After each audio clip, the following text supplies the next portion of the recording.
Asia cup final ಪ್ರತಿಯೊಬ್ಬರೂ ಕೂಡ ಇವತ್ತು ಕಾಯ್ತಾ ಇದ್ರು. ಇಂಡಿಯಾ ಪಾಕಿಸ್ತಾನನೇ ಬರಲಪ್ಪ ಫೈನಲ್ಗೆ ಅಂತ ಹೇಳಿ ಫೈನಲಿ ಬಂದಿದ್ದಾವೆ. ಸೊ ನಮ್ಮ ಇಂಡಿಯಾದಲ್ಲಿ ಒಂದಿಷ್ಟು ಮೈನಸ್ಗಳು ನಮಗೆ ಕಾಣಿಸ್ತಾ ಇದ್ದಾವೆ. ಯಾಕೆ ಅಂತ ಹೇಳಿದರೆ, ಒಂದು ಶರ್ಮಾ, ಒಂದು ವರ್ಮಾ ಬಿಟ್ಟರೆ ಇನ್ನು ಉಳಿದವ್ರು ಕಾಣಿಸ್ಕೊಳ್ತಾನೆ ಇಲ್ಲ. ಅವರು ಆಡ್ತಾ ಇಲ್ವೋ ಅಥವಾ ಅವ್ರಿಗೆ ಬ್ಯಾಟಿಂಗ್ ಸಿಗ್ತಾ ಇಲ್ವೋ ಒಂದು ಗೊತ್ತಾಗ್ತಾ ಇಲ್ಲ. ನಾನು ಸುನಿಲ್ ಸರ್ ಹತ್ರನೇ ಹೋಗ್ತೀನಿ. ಸರ್, ನಾನು ಬ್ರೇಕ್ಗಿಂತ ಮುಂಚೆ ಹೇಳ್ತಾ ಇದ್ದೆ, ಅಕಸ್ಮಾತಾಗಿ ಅಭಿಷೇಕ್ ಶರ್ಮಾ ಫೇಲ್ ಆದರೆ ಏನು ಗತಿ ಅಂತ. ಇಷ್ಟು ಟೆನ್ಷನ್ ಮಾಡ್ಕೊಳ್ಳೋ ಅವಶ್ಯಕತೆ ಇಲ್ಲ ಅಂತ. ಯಾಕಂದ್ರೆ ಅಭಿಷೇಕ್ ಶರ್ಮಾಗ್ ಸಿಕ್ಕಿದೆ ಚಾನ್ಸ್, ಓಪನರ್ ಬ್ಯಾಟ್ಸ್ಮನ್ ಸಿಗೋ ಚಾನ್ಸ್ T20 ಯಾರಿಗೂ ಸಿಗಲ್ಲ. ಮ್ಯಾಕ್ಸಿಮಮ್ 1 ಡೌನ್ ಬರೋರ್ಗೆ ಅಷ್ಟೇ ಆಡ್ಲಿಕ್ಕೆ. ಈ ಪರ್ಫಾರ್ಮಿಂಗ್ ವೆರಿ ವೆಲ್. ಹೀಗಾಗಿ ಬೇರೆದವ್ರ ಅವಕಾಶ ಸಿಕ್ಕಿಲ್ಲ. ಇಲ್ಲ ಕಂಟಿನ್ಯೂ ಆಗಿ ಆಡ್ತಾ ಇದ್ದಾರೆ. 50 ರನ್ ಹೊಡೆದಿದ್ದಾರೆ. ಸೂರ್ಯಕುಮಾರ್ ಯಾದವ್ ಒಂದು ಮ್ಯಾಚ್ ಗೆಲ್ಸ್ಕೊಟ್ಟಿದ್ದಾರೆ. ಹೀಗಾಗಿ ಯಾರಿಲ್ಲ ಯಾರೋ ಒಬ್ರು ಚೀಪಿನ ಆಗೇ ಆಗ್ತಾರೆ. ಯಾಕೆ ಚಿಂತೆ ಅಂತ ಅಂದ್ರೆ, ಬ್ಯಾಟಿಂಗ್ ಲೈನ್ ಹೌದೌದು, ಯಾಕೆ ಚಿಂತೆ ಅಂತ ಅಂದ್ರೆ, ಒಂದು ಎಲ್ಲ ಒಂದ್ ಕಡೆ ಓಪನರ್ ಆಗಿ ಏನ್ ಅವ್ರು ಕೆಲಸ ಮಾಡಬೇಕು ಅದನ್ನ ಮಾಡ್ತಾ ಇದ್ದಾರೆ.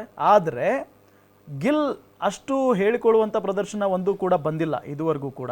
ಯಾಕೆಂತ ಹೇಳಿದ್ರೆ ಅವ್ರ ಪೊಟೆನ್ಷಿಯಲ್ ಎಲ್ಲ ಬೇರೆ ಇದೆ. ಅದಾದ ನಂತರ ಸೂರ್ಯಕುಮಾರ್ T20 ಸ್ಪೆಷಲಿಸ್ಟ್, ಜೊತೆಗೆ ನಂಬರ್ 1 ಕ್ರಿಕೆಟರ್, ಅದು T20 ಅಂತ ಹೇಳಿ ಕರೀತಾರೆ. ಆ ವ್ಯಕ್ತಿ ನೋಡಿದ್ರೆ ಆಟನೇ ಆಡ್ತಾ ಇಲ್ಲ ಸರಿಯಾಗಿ. ಅದು ಒಂದು ಚಿಂತೆ. Total team game, it's not individual game ಅಲ್ಲ. ಇಂಡಿವಿಜುವಲ್ ಓನ್ಲಿ ರೆಕಾರ್ಡ್ ಗಾಗಿ ನಾವು ನೋಡ್ಬೋದು. ಟೀಮ್ ಆಗಿ ತುಂಬಾ ಚೆನ್ನಾಗಿ ಪರ್ಫಾರ್ಮ್ ಮಾಡ್ತಾ ಇದ್ದಾರೆ.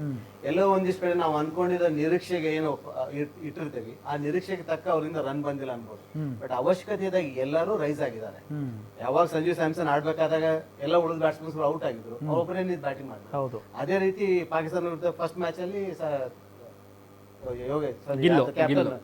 ಅವರೇ ಮ್ಯಾಚ್ ಗೆಲ್ಲಿಸ್ಕೊಟ್ರು. ಗಿಲ್ ಆಡಿದ್ರು, ಸೂರ್ಯಕುಮಾರ್.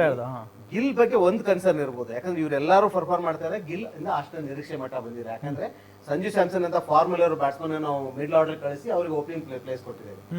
ಆದ್ರೆ ಗಿಲ್ ಇಲ್ಲಿವರೆಗೂ ಆಡ್ತಾ ಇರೋ ರೀತಿ ನೋಡಿದ್ರೆ, IPL ಅಲ್ಲಿ ಆಡಿದ ರೀತಿ ಅಥವಾ ಇಂಗ್ಲೆಂಡ್ ಅಲ್ಲಿ ಇರೋ ಟೆಸ್ಟ್ ಆಡಿದ ರೀತಿ, ಕ್ಯಾಪ್ಟನ್ ಮಾಡಿದ ರೀತಿ ನೋಡಿದ್ರೆ ಅವ್ರ ಮೇಲೆ ಏನಂತ ಪ್ರೆಷರ್ ಇಲ್ಲ. ಅಕಸ್ಮಾತ್ ಒಂದ್ ಸೀರೀಸ್ ಫೇಲ್ ಆದ್ರೂ ಅವ್ರೇನ್ ತಂಡದಿಂದ ಹೊರಗೆ ಹೋಗ್ತಾರೆ. ಆದ್ರೆ ಈ ಮ್ಯಾಚ್ ಅಲ್ಲಿ ಏನ್ ನಿರೀಕ್ಷೆ ಮಾಡಿದ್ವಿ ಅಷ್ಟು ರನ್ ಬಂದಿಲ್ಲ ಅನ್ಬೋದು. ಯಾಕಂದ್ರೆ ಒಬ್ರು ತುಂಬಾ ಮಿಂಚ್ತಾ ಇದ್ದಾರೆ. ಬಟ್ ಸೂರ್ಯಕುಮಾರ್ ಯಾದವ್ ಯಾಕೆ ಇಷ್ಟೊಂದು ಚರ್ಚೆ ಆಗ್ತಾ ಇದೆ ಅಂದ್ರೆ, ಸರ್, 11 ಮ್ಯಾಚ್ಗಳನ್ನ ತಗೊಂಡ್ರೆ ನಾವು ಬರೀ 99 ರನ್ ಮಾತ್ರ ಬಾರಿಸಿದ್ದಾರೆ. ಅದ್ರ ನಡುವೆ IPL ಬರುತ್ತೆ, IPL ಸಖತ್ತಾಗಿ ಆಡಿದ್ರು.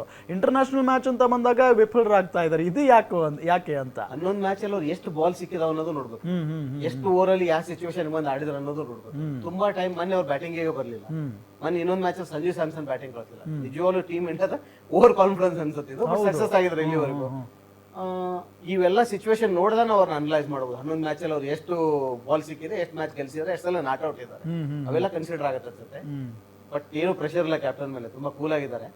ಬಟ್ ಒಂದ್ ಹೇಳಿದ್ರೆ ನೀವು, ಇವತ್ತು ಮ್ಯಾಚ್ ಅಲ್ಲಿ ಮ್ಯಾಚ್ ಜೊತೆಗೆ ಬೇರೆ ಎಲ್ಲಾನು ಆಗೋ ಸಾಧ್ಯತೆಗಳಿದಾವ ಅಂತ. ಇಲ್ಲಿ ಓನ್ಲಿ ಪ್ಲೇಯರ್ಸ್ ಆಗಿ ಅಕಸ್ಮಾತ್ ಅವ್ರು ಏನಾದ್ರು ತಮ್ಮ ಮನಸ್ಸಿಗೆ ತಕ್ಕದಾಗಿ ಬಿಹೇವ್ ಮಾಡಿದ್ರೆ ಒಂದು ಪರಿಸ್ಥಿತಿ ಇರುತ್ತೆ. ಬಟ್ ಪ್ಲೇಯರ್ಸ್ ಆಗಿ ಮಾಡ್ತಾ ಇಲ್ಲ ಅವ್ರು, ಅಷ್ಟು ಧೈರ್ಯನೂ ಅವ್ರಿಗಿಲ್ಲ. ICC ಡಿಸ್ಕಷನ್ ತೆಗೆದುಕೊಂಡಿದ್ದಾರೆ.